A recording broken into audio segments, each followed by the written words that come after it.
I'll start with the third accused person, Rael Nyakirario Mayeka. She's sentenced to serve 5 years imprisonment. For the second accused person, Pacifica Nyakirario Chogo, sentenced to serve 10 years imprisonment. However, for the first accused person, who was a muscle behind the offense hearing, he's sentenced to serve 40 years imprisonment. Right of appeal, 14 days.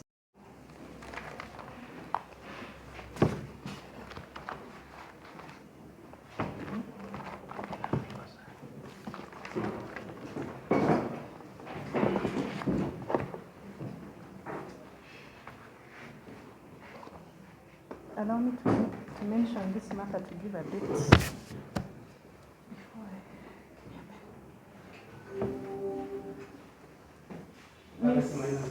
Just a minute. Miss Moguche and Miss Shilwatso. Yes, Your Honor. I apologize. We had a problem with my team's account earlier. I was unable to proceed as scheduled. I'm told parties have agreed on mode of proceeding.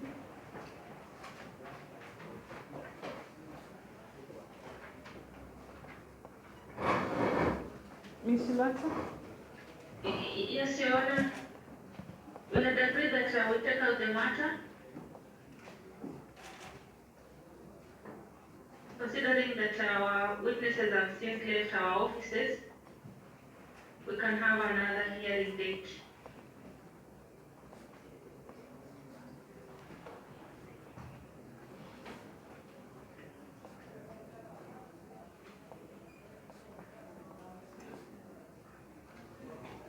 Ms. Moguche?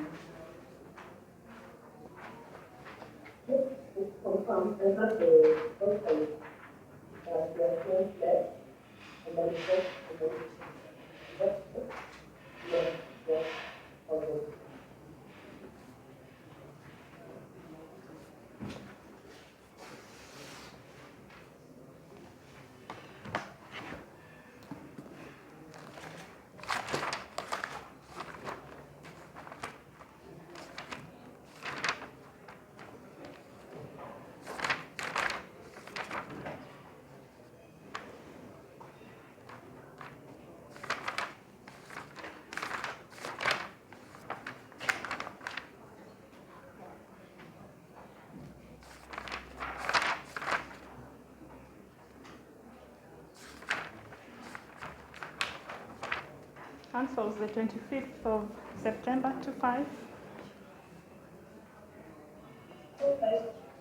Yes. It's convenient, Your Honor. Ms. Shilwatso, you can avail your witnesses on that day. Yes, Your Honor.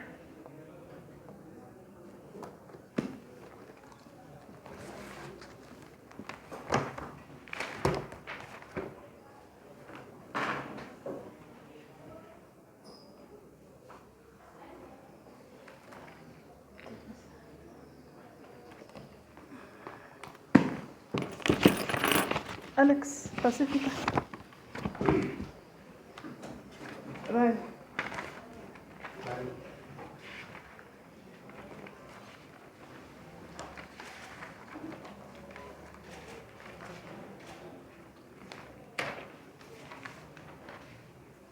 Where is that one in the file?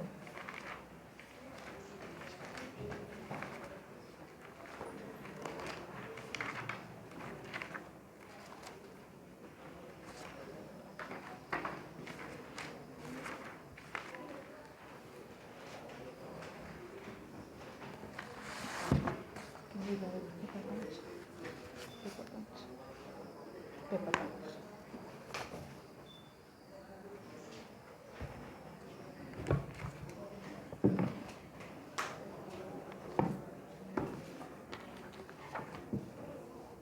So this court of the 7th of July this year did arrive at a verdict convicting each of the 3 accused persons of the charges of grievous harm, pursuant to Section 234 of the Penal Code,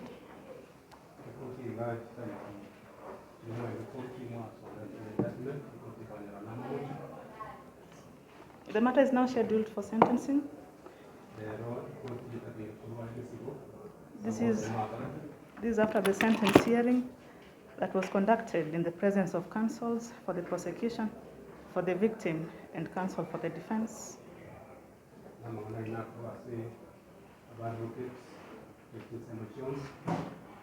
In mitigation, it is submitted on behalf of the first accused person that he is 37 years old. I do, however, note from the probation officer's report that the information given is that he was born on the 5th of January 1995.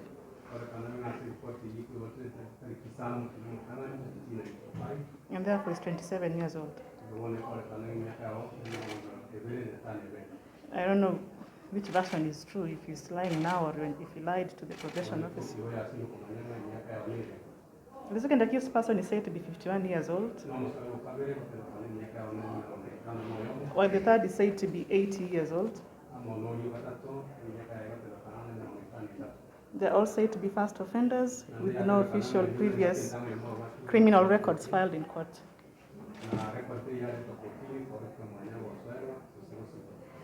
The court called for a pre-sentencing report for each of the three accused persons, as well as a victim impact statement, which have since been filed in court. For Alex Maina Ochogo, the first accused person, is said to be 27 years old. While still denying the offense, he pleads for leniency in sentencing.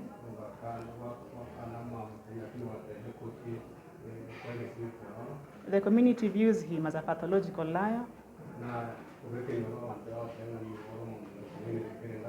a notorious thief, and a drug addict. The family is said to be associated with witchcraft, and it is believed that the mother is said to have allegedly murdered the husband. I do, however, state that the allegations of witchcraft and murder were not substantiated at trial, and therefore cannot inform sentencing. The community is said to have expressed fear for their children's safety should the first accused person be released.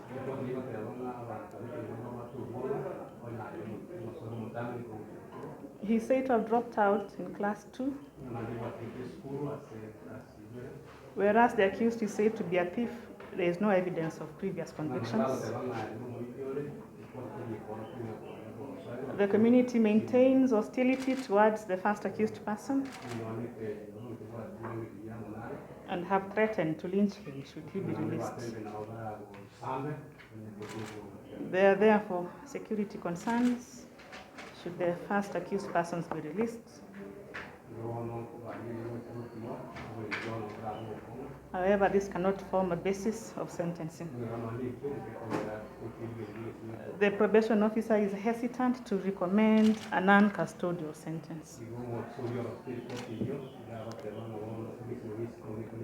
For Pacifica Ochogo Nyakirario,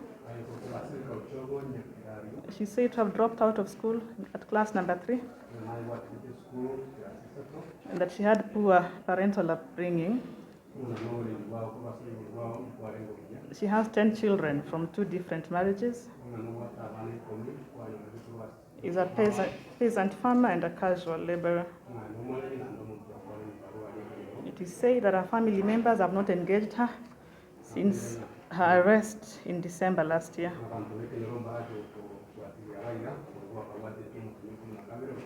She narrates that she has been labeled as a witch by the community.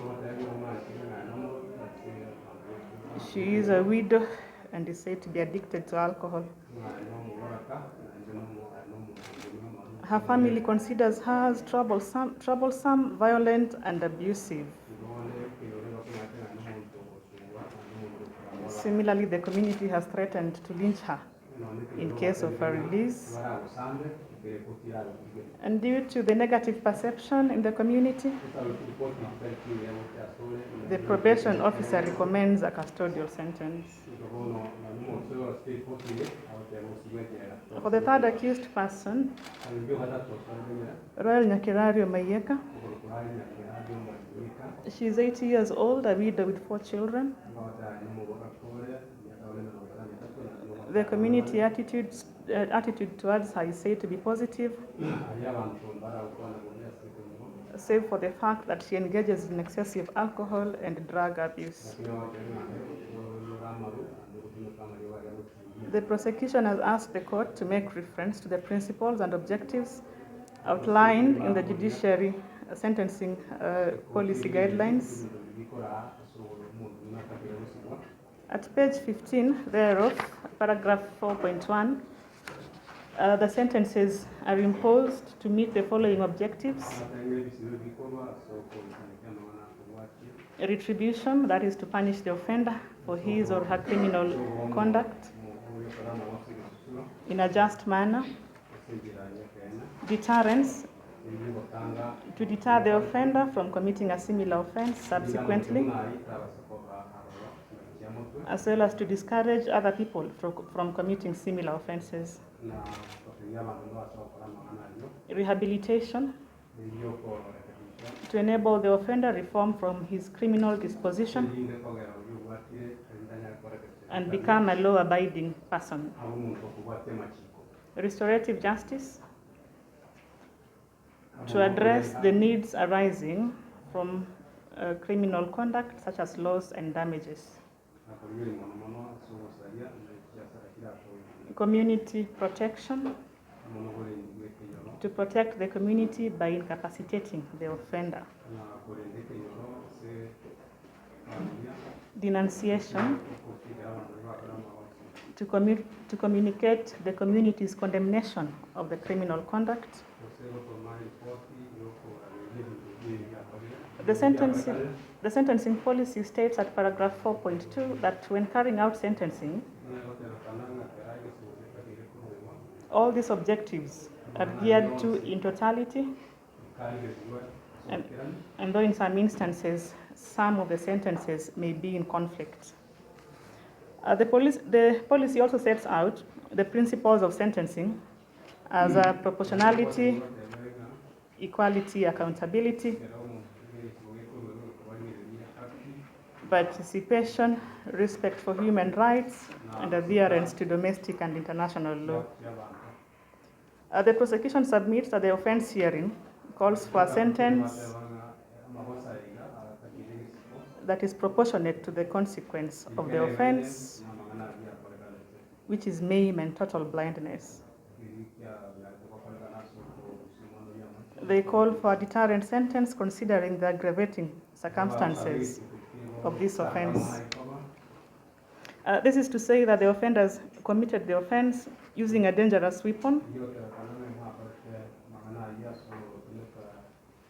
inflicted serious physical and psychological effect upon the victim and the sister, as well as the key witness who had to watch the commission of the said offense.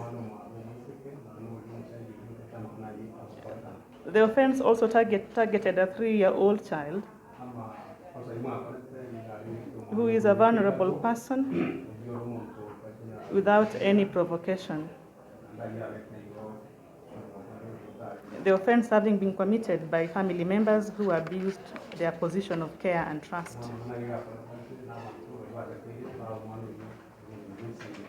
Parties have referred the court to several decisions of the higher courts when confronted with the question of meting out a maximum sentence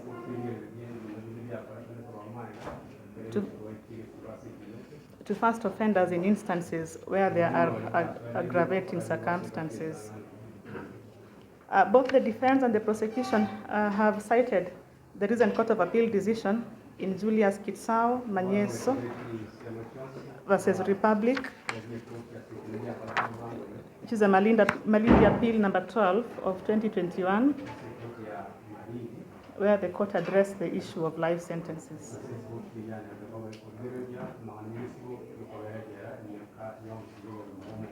Learned counsel Mr. Magara asked the court to consider the operative word under section 234 of the Penal Code,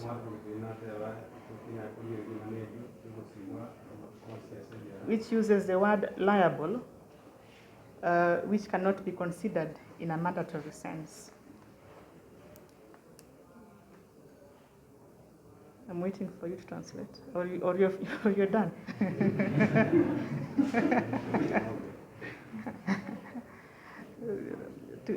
Uses the word liable, anaweza kufungwa.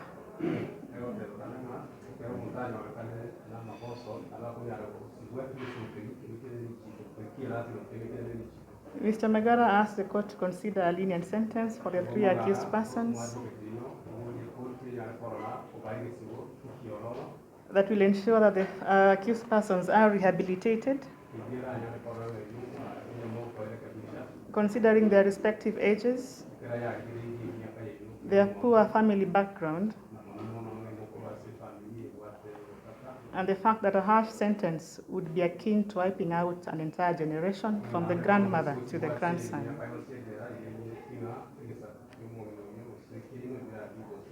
He also asked the court to consider the time spent in remand and the conduct of the 3 at trial.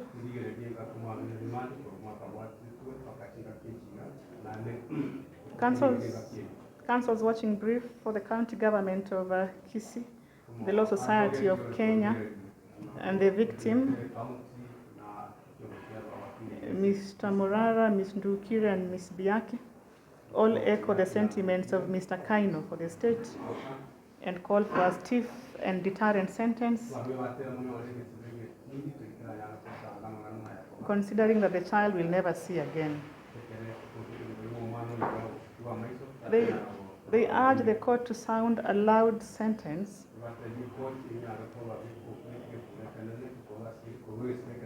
that will act in the best interest of the child, as enshrined under Article 53 of the Constitution of Kenya 2010, not only for baby Sagini, but for all children, including the second accused person's children. While Mr. Magara states that a deterrent sentence is called for only in cases where the offense is large-scale,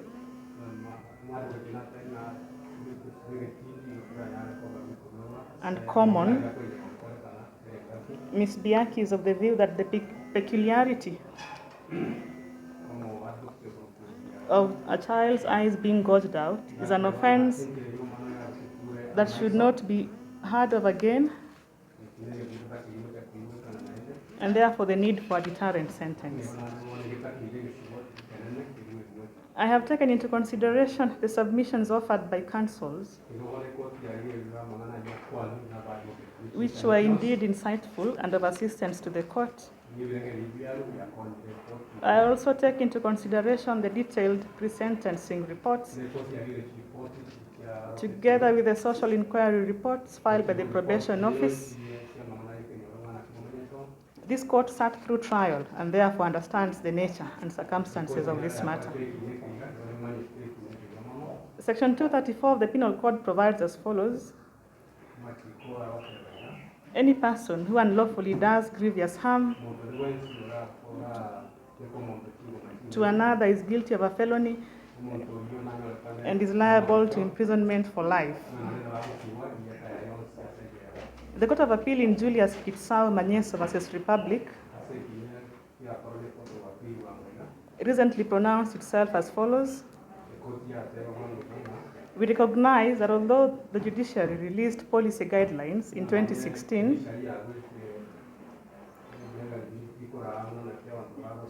there are no specific provisions for the sentence of life imprisonment because it is an indefinite sentence. Nevertheless, the court was in agreement with the High Court decision in Jackson Maina Wangoi versus Republic, which found that it is not for the court to define what constitutes a life sentence,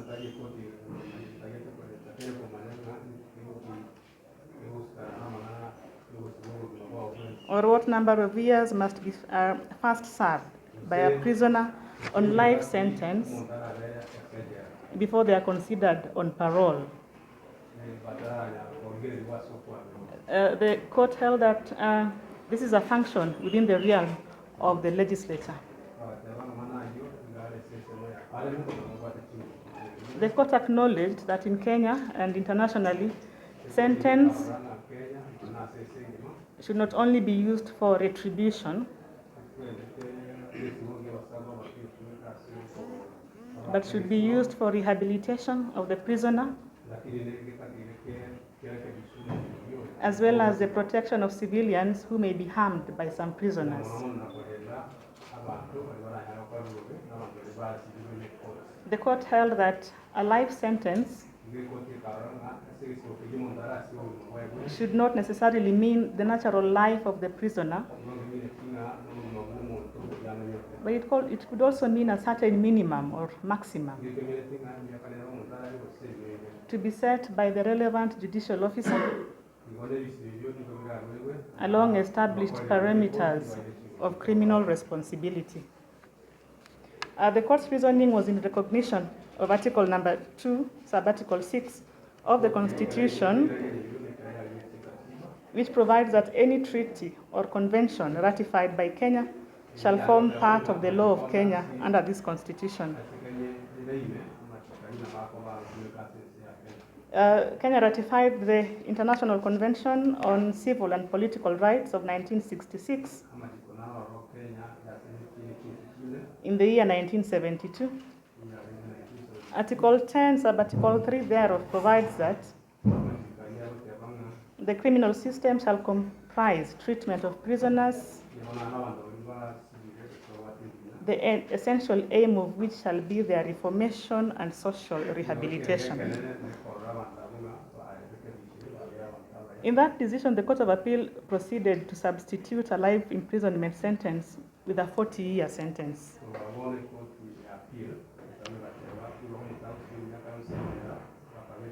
The appellant in that case had been convicted of defiling a 4.5-year-old child.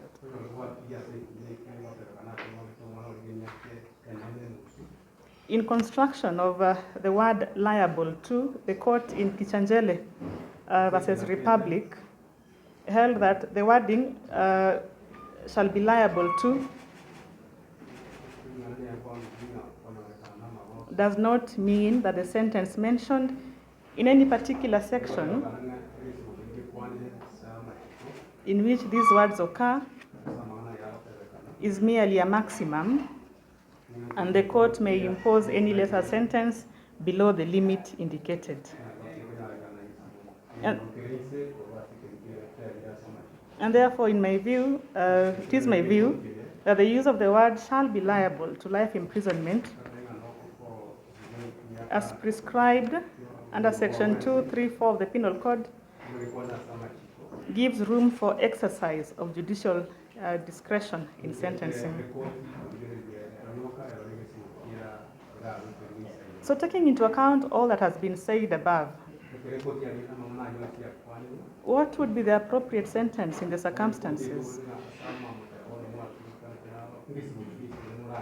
The Judiciary Sentencing Policy Guidelines calls for a striking of a balance while applying the principles and objectives set therein. The victim in this matter, baby Junior Sagini, was a child of tender years, a child aged 3 years old. Before 13th of December last year, he lived a relatively and unexpectedly normal life under the care of his grandmother, the third accused person herein.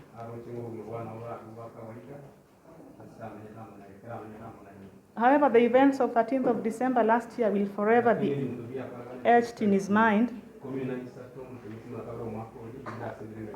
and should his memories fail him, will forever be engraved in his physical life.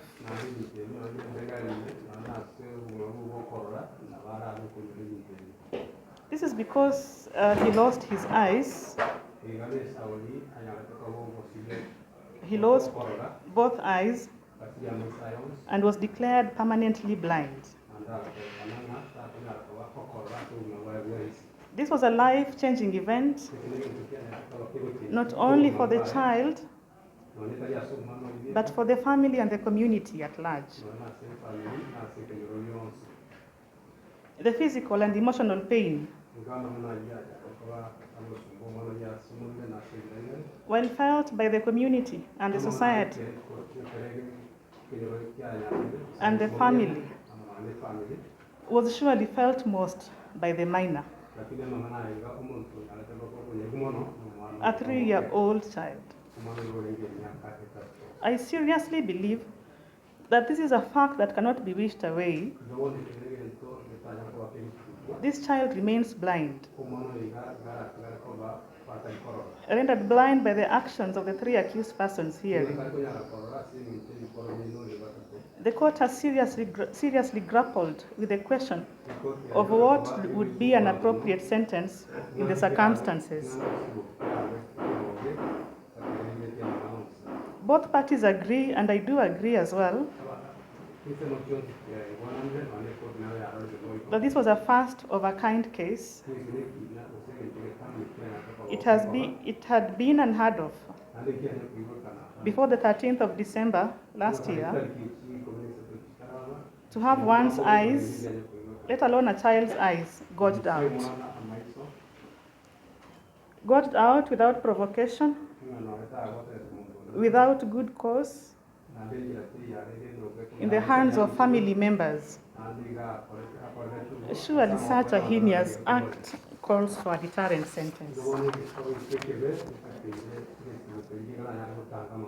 There are aggravating circumstances arising in this matter. The offense was carried out using a dangerous weapon identified as a knife. There was serious maim occasioned to the minor, who is now totally blind. But he's not just totally blind, he's missing both of his eyes. And one cannot start to imagine the enormous amount of physical and psychological trauma occasioned to this minor. And truth be told, most of us adults would not bear the pain and trauma sustained by the minor. On account of his tender age, the victim belonged to a vulnerable group.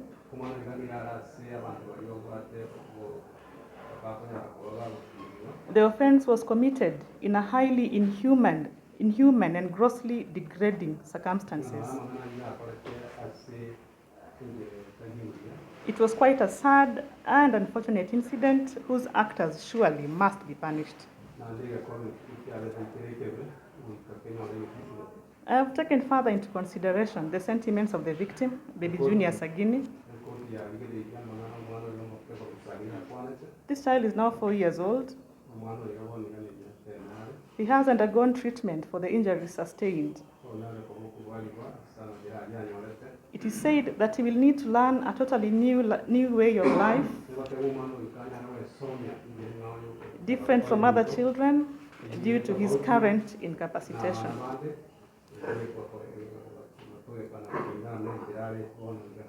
The mother has been left tormented due to the pain caused to her son.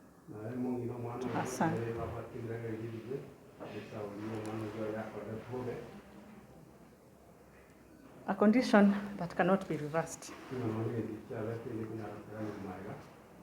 It is said that the mere mention of the second accused person's name jolts the minor to walk away.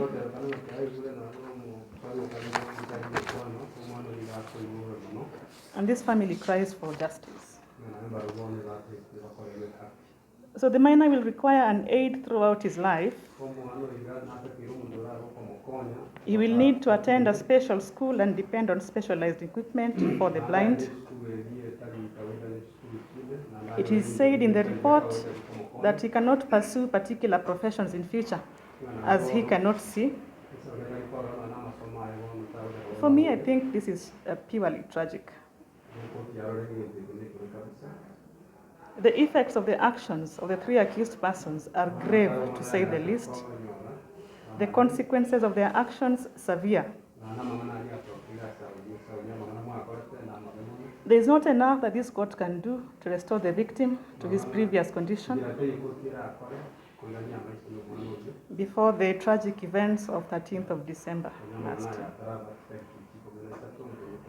However, what this court can do is to assert itself in the kind of sentence befitting in the circumstances. While doing so, the court recognizes that the accused persons, although convicted, are still entitled to a humane sentence to assist in their own rehabilitation, even if they fail to accord the victim the same humane treatment. In so doing, the court considers the role played, particularly by each of the three accused persons. The minor lost his eyes and eyesight at the hands of his cousin, Alex Maina Ochogo, the first accused person herein. I am totally unable to find any mitigating circumstances on his end. However, the second and the third accused person's involvement came in after the fact. The court has extensively discussed in its judgment their role as aiders and abettors, whereas the outcome of their actions, looked at in totality,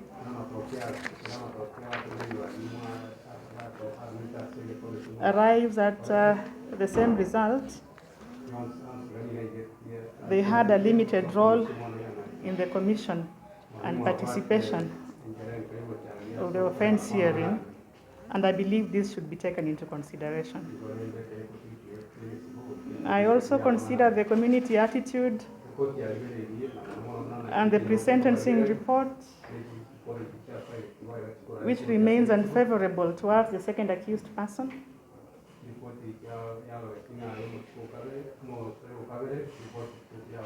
However, the same is different for the third accused person, who is said to have taken care of the victim and the sister,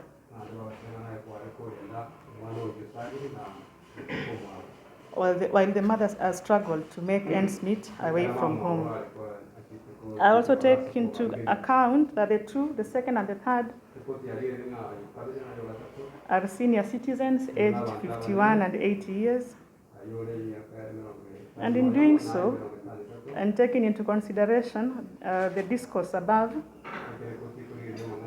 I arrive at the following decision to be an appropriate sentence in the circumstances. I'll start with the third accused person, Rael Nyakirario Mayeka. She's sentenced to serve 5 years imprisonment.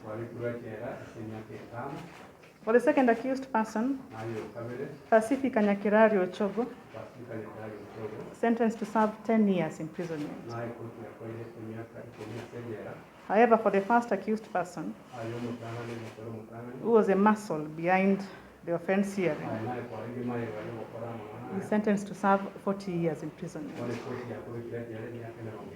Right of appeal, 14 days.